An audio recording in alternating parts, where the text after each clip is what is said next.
I'll bring in Sushmita Panda from India TV. Sushmita, can we have your question, please? Yeah. Hello, everyone.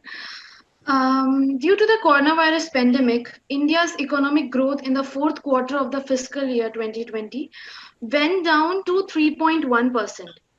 So I would like to know how worse this can get, and also how long will it take for India to recover from this blow? Thank you. Very good question, and I'm sure we can have a stab with our economists at answering it.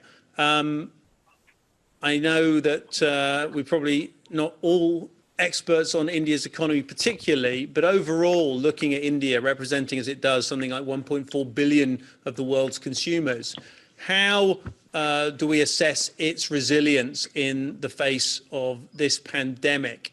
Beata, I'm going to start with you, if I may, and just get your perspective on this. Are you looking at the Indian economy and seeing it following a sort of later pattern to China's economy, or do you see it following a very divergent path? So at the EBRD, we unfortunately do not make projections for India, as it is not a country where we are active. Having said that, what India has going for it is its strong service sector.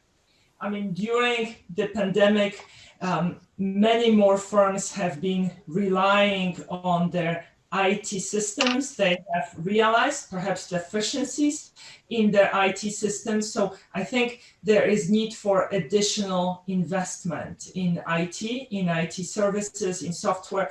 And I think that augurs well for India.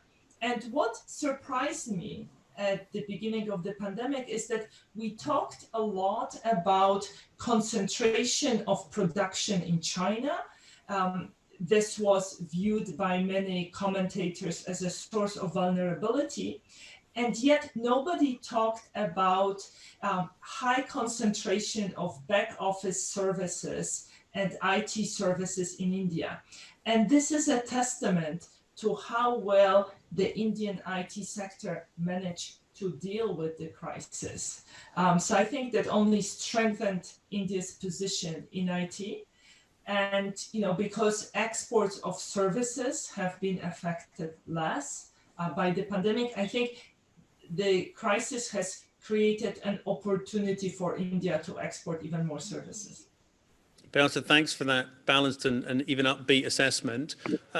Ludovic, can I just turn to you? And do you share that even-handed look at prospects for India, or are you more attracted to Sushmita's rather more pessimistic question of how much worse can things get?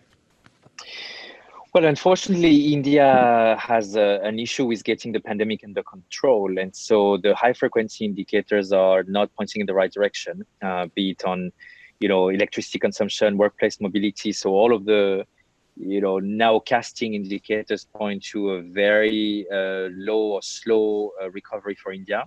We have a forecast of minus 3.1 for the fiscal year 2020-2021 for India for the recession.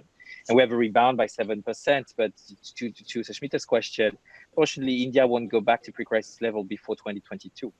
And the question is, or at least the issue for India is because of these epidemic downside risks, but also because of the twin deficits, so the current account and the fiscal deficit.